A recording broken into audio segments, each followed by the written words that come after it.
So today we're going to do a video talking about new head coaches. And we're going to do a rankings looking at these 8 new head coaches coming into the season. And kind of rank which one has done the best job so far in this early part of the season. And, you know, I know we're only 7 games into the season and there's still a long ways before this season is over. But I think we have a relatively good sample size of how these new head coach has been done with their new team in their first couple of games. And as I said, I'm going to, of course, do a rankings looking at who has done the best right now with their new team. And we start off with number 8.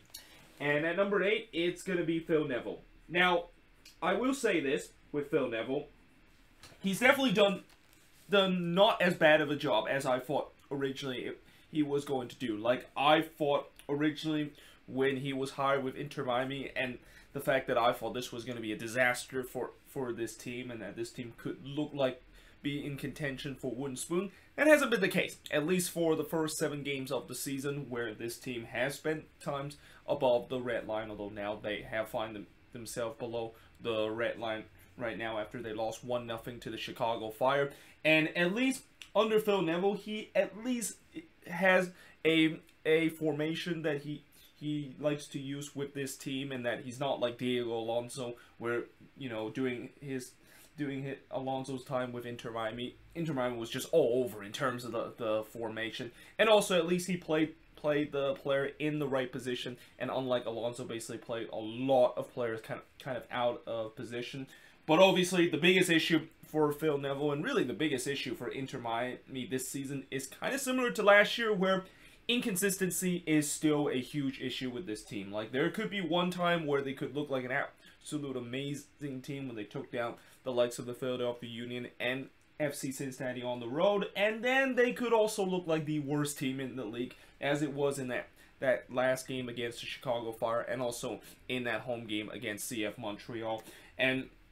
I think the other issue with Phil Neville's team is that this team still does not have an identity. Like, I still cannot figure out what exactly is this team supposed to be. Is this team supposed to be a counter-attacking team? Is this team supposed to be like a team that dominate possession? There just still feels like it's an identity crisis in this team. And then lastly, you know, the issue with Phil Neville with his time in Inter Miami is the fact that I feel like he also does not have the squad that he wants in terms of trying to get this team to be a decent one. And, you know, when you look at the squad, there is still a lot of players on this team that I can definitely see it's kind of like dead weight. I mean, I'm looking at you, Rodolfo Pizarro, and also Blaise Matuidi, where both of those guys have been barely effective with this team. And I think in the summer, once they do start to go out in the transfer window, and knowing the fact that Inter Miami, they want to show that they are ambitious and trying to maybe sign a couple of those guys that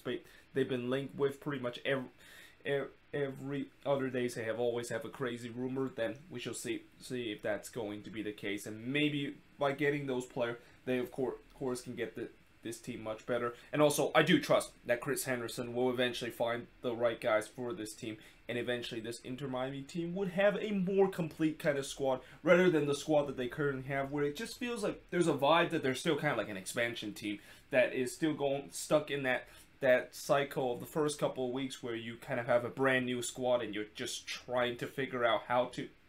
use your squad and kind of gelled in terms of the chemistry and start to be a respectable MLS team. Now, at number 7, I am going to go with Gerhard Stuber. And I know Gerhard Stuber technically is not a first-year head coach. I mean, he actually coached the Red Bulls last year in that playoff game, which I talked about how it was very strange. The fact that his first ever game with his new team is actually a playoff game during his time with the New York Red Bulls. But I'm going to pretend that this is actually his first year, because this is his first full regular season that he has with his team. And so far, you know, it's been tough for Stuber in terms of his time with the Red Bulls. And a lot of that has to do with the fact that the Red Bulls is clearly going through a transitional period. And I did say before where I really think this is probably the season where we're going to see the Red Bulls probably miss the playoffs, and that is a lot to do with the transitional period that they are going through. And also, it seems like the academy that for the past couple of years have always produced nice talent into this Red Bulls team, it seems like that kind of academy pipeline is started to dry out a little bit. And you know, for Stuber, I understand what he's trying to do in terms of trying to go with the usual pressing system that the Red Bulls always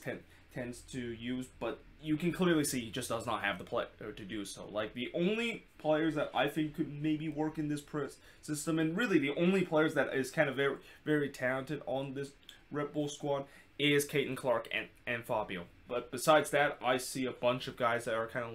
like below par, kind of MLS starters quality, or even guys that are probably should be on the bench instead of starting in games. And yeah, because of that, that's what you get when you see this Red Bulls team that has definitely not looked like a team that you would really want to watch, and they tends to be kind of a very boring team at times throughout this season. Now, at number 6, I am going to go with Hernan Losada. Now, I know Hernan Losada, when you look at his record with DC United so far to start the season, it's not great. I mean, he's only won 2 out of his first 7 games, and DC United is, of course, below the red line. But I will put him a little bit higher compared to Stewart and Neville, mainly because I think he is trying his best to also get the best out of the team. And like Stewart and Neville, he's also in a situation where he's in a team where he just does not have the enough quality on his squad to use the tactics that, of course, he is using and trying to get the team to be a decent one. Although I will say that what Losada has done a great job with this DC team is that the attack has definitely looked much better under Losada. I mean, yes, I know when you look at the goal scoring, that doesn't really prove it. It seems like when you look at the amount of goals that they've scored this season, it's still right around the same range as the time when this team was under Ben Olsen. But you know, if you actually look at some of their games, and you know, I know I usually don't like to talk about expectancy goal, because you know, expectancy goal, I always don't like the stats with the way that doesn't really proves a lot of thing, and it's kind of like an imaginary kind of stats that doesn't really shows the fact that a team is actually decent. But when you actually do look at the expectancy goals of this DC team, they must have one of the highest expectancy goals so far this season. Like, I've seen in these past couple of games where this DC team has had a bunch of chances to potentially get a goal in a game. Like in the last game against the Union, they must have had a really high expectancy goal, because they were really pushing the Union, and they had a ton of chances in that game, but they were unable to put through. And as frustrated as that is, if you're a DC United fans, at least that is the thing that you have to worry about, unlike what happened last season under Ben Olsen, where these are those kind of chances that they had that they created this season was not found when Ben Olsen was taking charge of this team. So I think, you know, again, at the end of the day, you know, goals, of course, is what wins you games, and you know, even if you create tons of chances and you don't score goals, you're still going to have the same problem as when you're not scoring goals and you're not creating any chances. But I also feel like, you know, eventually, if this team can be a little bit more clinical in front of goal, there's no doubt that this DC team is going to get much better on the attack. And again, the expectancy goal that DC had is definitely very high this season with the amount of chances that they create this year. And I think that's one thing that I give Losada a lot of credit, with the way that his team definitely is playing a much more entertaining brand of soccer compared to the time when Ben Olsen was taking charge of the team. And it's no wonder why a lot of DC fans hate that Ben Olsen and the whole Benny ball that DC United used to go, because the Benny balls seems like it's a very outdated tactics. And you know, last season, there's a huge reason why DC United fans demand Olsen to be fired, because this team was just looked like a very boring and just kind of a very dire kind of team to watch. But now at number 5, I'm gonna say Chris Armas. Now I know when TFC fans sees this, they'll probably be mad at me putting Chris Armas this high up in the standings. They feel like he should be at number 8 in terms of the job that he's been doing with TFC, where a lot of TFC fans have hated Chris Armas in terms of the times that he's been with this team. But you know, one thing I will give Chris Armas a couple of passes, despite the fact that he hasn't got off to the best start with this TFC side is that he's been dealing with injury. And in some way, I also would say the same thing with Hernan Losada, where, you know, his team is also dealing with a ton of injury. And when you, of course, are dealing with injuries to some of your most important player, and in this case for Chris Armas, not having the reigning MVP of this league and Alejandro Pozuelo at all, you know that you, of course, are going to struggle. And I also kind of mentioned how it's pretty clear that this TFC team does not have a lot of depth whatsoever, and they really heavily rely on some of the star player that they had on this team. So, you know, once those player, of course, does get back, I think it will be a better assessment to see whether or not if Chris Armas can definitely get this TFC team to be the TFC team that we would know for. Now, if Toronto does start to struggle, even when they get some of their star player back under Chris Armas, then yeah, I think TFC fans have a right to be angry, and the fact that Chris Armas probably is not the right guy to do so. But if they do get their players back, and once they get a healthier squad, and Chris Armas is able to get the best out of this team and get this TFC team to be a competitive team in the Eastern Conference, then I think those doubts of Chris Armas not doing a great job with the team right now is going to go away. Now, one thing I will say that Chris Armas hasn't really done a great job with this TFC team is the fact that he is the goalkeeping situation is just, you know, I know there's a lot of TFC fans are frustrated the fact that why isn't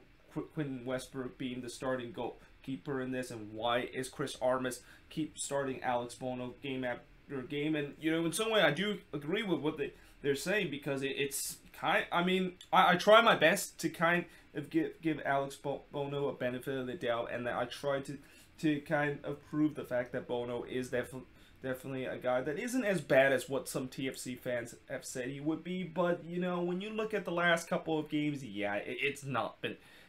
easy for me to kind of sugarcoat any more than Alex Bono is clearly the starting goalkeeper for this team, and especially Quentin Westbrook, which years after years he has been proven to be one of the best goalkeeper in the league. I just don't understand why exactly Armas is not starting Westbrook. And it's not like, you know, Quentin Westbrook is injured. I mean, I know in the beginning of the season that, of course, was the case, but for the last couple of games, I've seen Quentin Westbrook being on the bench, and it's just, I don't know if he's in Chris Armas' doghouse right now or something like that, but, you know, it just clearly feels like Armas does favor Bono right now rather than Quentin Westbrook. And again, I feel like TFC fans does have a right to kind of be upset, and the fact that why in the world are they keep starting Alex Bono when he clearly isn't good enough to be the starting goalkeeper of this team, and why not just put Quentin Westbrook, that has been proven years after years with this team being a quality kind of starting goalkeeper in this league. Now, at number 4, it's going to be Gabriel Heinze. Now, depending on who you ask, you could say that Gabriel Heinze has either done a great job with Atlanta so far, or he has definitely not met the expectation of what Atlanta should be right now. And for me, I feel like Gabriel Heinze has at least somewhat met the expectation of what Atlanta is right now. I mean, after all, this team is above the red line right now, and that I always thought that under Gabriel Heinze, it's going to take time for him to trying to you know get a lot of these players that, you know, Atlanta of course signed this offseason and kind of jailed them into a decent enough squad that looked like the old Atlanta teams in the past. And right now it seems like that is, of course, is the process that we're going through right now. But I know a lot of Atlanta fans that are probably not that patient in terms of waiting for the process, and they feel like Gabriel Heinze clearly need to feel an entertaining team from the start to finish. And the way that these last couple of games have looked, that's been not what they were hoping for. But again, like I said, you know, I feel like that Atlanta is going through this process where they're just trying to get a lot of these players that they bought in the last offseason and kind of gel together to start to get the chemistry going. And that I still think it's going